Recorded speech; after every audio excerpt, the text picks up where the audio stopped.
Hey guys, Josiah here with Aesthetyx Fitness. In today's video, I'm going to tell you 2 reasons why your legs look small. Okay, so in previous videos I've talked about reasons why your chest might look small and reasons why your arms might look small. And now it is time to get to why your legs might look small. But before we get started with today's video, remember to hit that subscribe button and click the little bell icon. That way every time I come out with a new video, you guys get notified so you don't miss out on any new content. And if you feel like it would really help me out if you leave a like down below as well.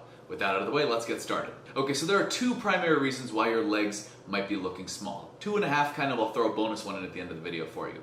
But the first reason is one you can't do anything about, and the second one is something you can. Alright, so let's get the bad news out of the way. The first reason your legs might look small is because of your genetics and muscle insertions. Just like anywhere else on your body, your legs, and especially your calves, are really kind of dependent on where your muscles insert and your genetics as far as your overall muscle makeup in that body part. And this is most clear out of all of your body parts in your calf. You'll see a lot of people walking around who are completely like out of shape people, but they have like huge muscular, vascular, like cannonball calves. And they just have that naturally. They've never trained calves in their life. It's not like they sprint or are lifting logs and walking on their tiptoes up hills.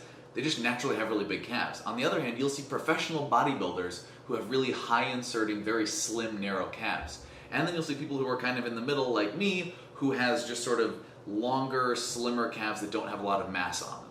And the reason for this is that everyone has different genetics when it comes to the muscle makeup of their calf. Basically, you'll have some people that have very high inserting calves where their muscle starts at the back of their kneecap and then ends right about there, and the rest of their calf is all tendon connecting into their ankle. You'll have other people where the muscle belly actually extends all the way down the back of their lower leg and connects in with very short tendons. In this case, obviously, that muscle has a lot more potential for natural size and for growth. So people who have very high inserting calves, even if they train them really hard, will never get calves as big as people who just naturally have lower inserting calves, because those people's calves cover like 80% more of their lower leg than people with high inserting calves. And this is also true of your upper leg as well. Your vastus medialis and your vastus lateralis, the 2 muscles that kind of come down towards your kneecap around the lower side of your quad, those also have genetic insertion points where they connect via tendon to your knee.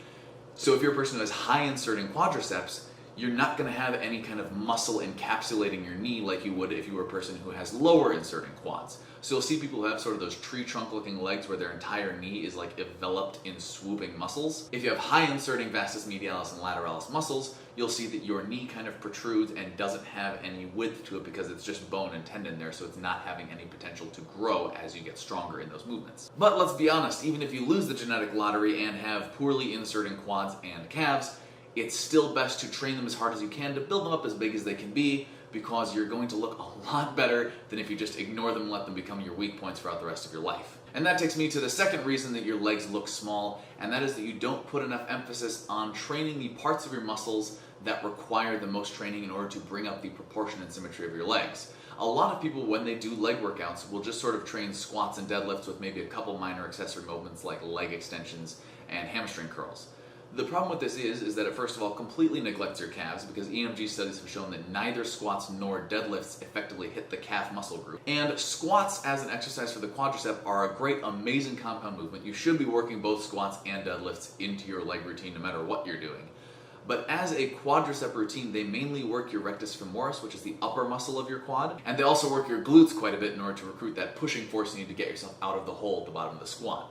So your lower leg muscles, your vastus medialis and vastus lateralis around your knee, are not getting effectively worked compared to the other muscles in your leg in those movements. And therefore, in order to build proportionate legs that are symmetrical from the top to the bottom, you need to make sure that you're actually emphasizing, in addition with some isolation movements, the vastus medialis and the vastus lateralis. Now, these muscles have 2 primary specific functions: to both extend the leg like your other quadricep muscles, and also to stabilize your knee and your patellar function while you're doing single leg exercises. So if you want to hit them a little extra hard, you should be doing some single leg exercises. The 2 that I really enjoy doing are pistol squats, where you're basically doing a single-legged squat with the other leg elevated straight out in front of you. This is great for balance, knee strengthening, and it's a very functional exercise that helps you build just strength and stability all throughout your body, in addition to really hammering that vastus medialis muscle. Another great option are lunges, or if lunges are uncomfortable for you, you can do Bulgarian split squats, whichever works better. Both of those will do a great job of placing additional force on a single leg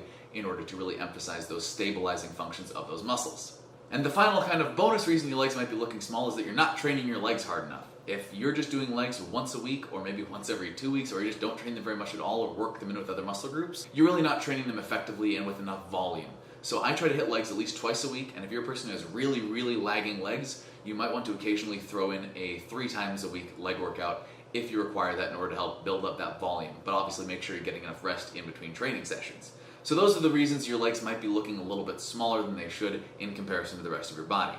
Alright guys, that's it for today's video. Thank you for watching. Hopefully it was informative and helpful for you. If you enjoyed the video, remember to leave a like down below, and of course comment with your thoughts on your favorite leg exercise. And subscribe to this channel because I have new content coming out every Monday and Friday to help you train smarter and look better.